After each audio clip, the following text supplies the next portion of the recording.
เขาไปฟันเนี่ยเราจะเราเป็นที่นั่นเลยเจนอยู่ยาวว่าเนี่ย USD อ่ะถ้าชีจะไปต้องการสาช่วยเนี่ยเซนเลยเดียเนี่ย USC นะจะไปต่อไปเป่านะอ่าไปเป่าตาจะทำไปถอนไปตอนนี้ย้ายจะหลอกว่า USD เท่ที่ถอนเตานะจะขนาดเขาที่ไปตอนmuốn được lòngของเราthìย้ายเนี่ยมูลรอนะเดี๋ยวย้ายที่ต้องการเชื่อเด็กแบบเควิที่ไปของย้ายเนี่ยเขานะโอเคจะไปต่อเนาะ profile นะต่อ profile จะเนี่ยมั่วเขาว่าโอนเงินเขาเนาะเป็นเนี่ยเราเขาเจอว่า你要取了样呢，结果手到那边保的去交 USD 什么呢？这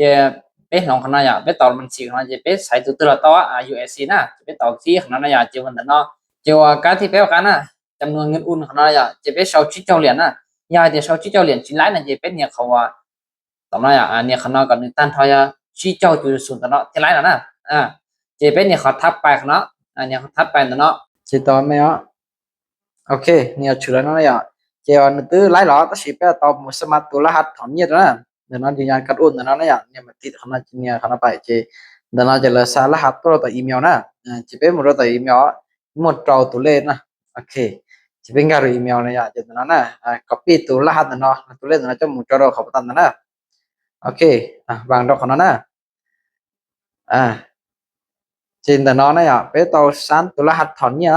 Tuhan dan nama ya cuma tu pinlo pinme tiamo itu senyalat wa dolar lah ya dia ni bat lah ya dia chỉ miêu nhón đó nè thiếu mua lấyประมาณลีว่าชี้หาเราตัวน่ะที่รีบพันเนาะโอเคเจ้าวันแต่เนาะหรือว่าชาวรหัสถอนเนี่ยตัวรหัสถอนเนี่ยแต่เนาะมาอย่ารหัสที่ว่าตัวก็มั่วเนี่ย USD อยู่เป๋ามั่ว USC ใน USC เป๋า USD น่ะเจ้าว่าที่ตัวสีตัวรหัสเนาะที่ตัวรหัสนั้นเป็นตัวชั้นเจียนะอย่าเจ้าเป็นตัวย้อนตัวรหัสไปนะโอเคที่รหัสเจ้าชอบใจเนาะ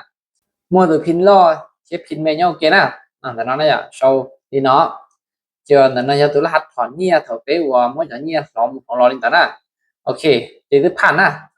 pan là gì chùa họ cá này à lúc nào cá này chỉ sao chỉ biết tôi sau tôi là hạt cá mình chỉ thiết đó gì nhà đâu cá nè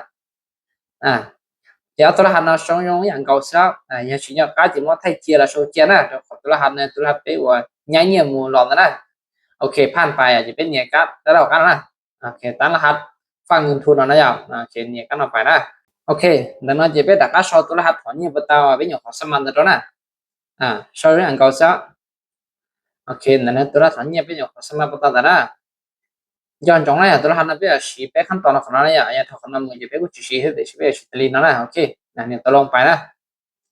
โอเคต่อไปนะโอเคสำเร็จนะวิธีเป็นโมเนีย USD ลองจะรู้ว่าเนี่ย USD จะมีสำเร็จนะ chỉ là xin nó biết tàu mình nhớ tao nói bên trên á chỉ bên cái một sai bé và họ như chỉ cho USD này ạ chỉ nhiều long mua chỉ phá USD đó nhiều chỉ sen này chỉ phá như sen đó long mình tao nói họ nói chỉ phá USD họ nói chỉ là xin nó biết cho một trade bậc tí tàu đó nó sẽ thọn chỉ biết tàu long đầu tiên ok chỉ là đợt này vị trí bé mua nhiều USD nhảy mua nhiều USD biết trade sao chỉ mà là của yêu đặc á phía vị trí bé mua nhiều USD long mua USD nè chỉ biết đó muốn được họ ung ngân đó nè ok ngang một trong họ đó trên đó béว่าso với chả như này tụi mình xì bé ต้องการถอนยา chip หา USD เขาเนาะจะเอาการเนี่ยตụi bé ต้องการถอนmua USD นะจะตụiที่ฉันเนาะถอน USD ฉันเนาะโอเคจะมันเbé ต้องการถอน chip ไปเจอผาเนี่ย USD นะจะเป็นเนี่ยเขาว่าสูงสุดตอนนั้นเลยแต่เขาว่าเซ็ตตอนนั้นนะโอเค chip ผาเนี่ยจะเป็นเนี่ยเขาทัดไปซะโอเคต่อไปนะแต่ฉันน่ะสำเร็จนะchip หา USD จะถอนต่อ chip หา USD นะจะว่าเป็นเนี่ยมาติดแล้วเขาแม่คนนั้นจะเป็นเนี่ยเขายืนยันการโอนเงินเนาะโอเคจะเป็นเราเปิดคอมมิชชั่นเนาะคอมมิชชั่นเนี่ยเป็นชอบเป็นตัวรหัสว่าปตาเป็นอย่างของสมาร์ทหน้าถอนเงินนะชอบนะจ๊ะโอเคถ้าชอบตาเจนเนี่ยเขาตกลงไปซะนะโอเคต่อมานะมีเกี่ยวกันนะจ๊ะโอเค